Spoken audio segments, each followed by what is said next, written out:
नमस्कार साथियों। आज हम केंद्र सरकार के बारे में पढ़ेंगे।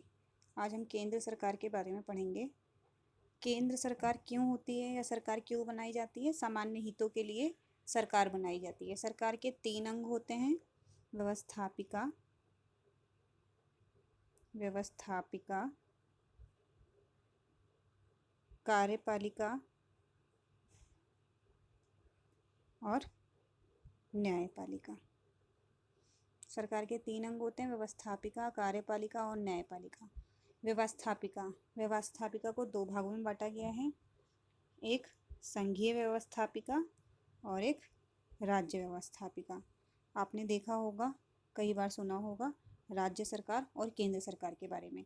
तो सरकार के 3 अंग हैं: व्यवस्थापिका, कार्यपालिका और न्यायपालिका। और व्यवस्थापिका के हमारे 2 अंग हैं: संघीय और राज्य। तो सबसे पहले हम संघीय व्यवस्थापिका के बारे में पढ़ेंगे। संघीय व्यवस्थापिका को संसद का नाम दिया गया है। किसका नाम दिया गया है? संसद का नाम। और संसद के कितने अंग होते हैं? 3 अंग। बताइए कौन कौन से? 2 तो आप बहुत अच्छे से बता देंगे, राज्यसभा और लोकसभा। आप यही बताते हैं, लेकिन आप ये भूल जाते हैं कि संसद के तीसरे अंग में राष्ट्रपति है और राष्ट्रपति को ही सारी शक्तियाँ प्राप्त होती हैं। तो हमने बताए थे सरकार के 3 अंग: व्यवस्थापिका, न्यायपालिका और कार्यपालिका। फिर हमने आपको बताया संघीय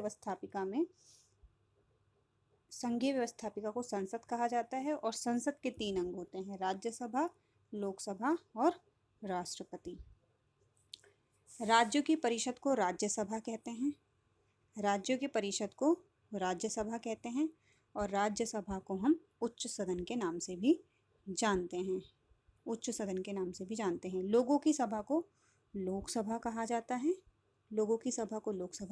है। और इसको हम निम्न सदन के नाम से भी जानते हैं।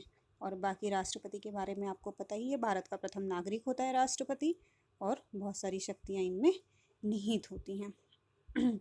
संसद भारत की सर्वोच्च विधायिका है। अगर आपको क्वेश्चन पूछा जाए कि भारत की सर्वोच्च विधायिका कौन सी है, तो सर्वोच्च विधायिका आप किसको बोलेंगे? संसद को बोलेंगे। किसे बोलेंगे? संसद को। संसद भारत की सर्वोच्च विधायिका है और भारत में संघीय स्तर पर कानून बनाने का अधिकार संसद को है।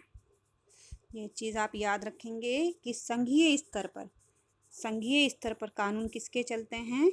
संसद के चलते हैं। राज्य स्तर पर राज्य सरकार कानून बनाती है और संघीय स्तर पर संसद कानून बनाती है।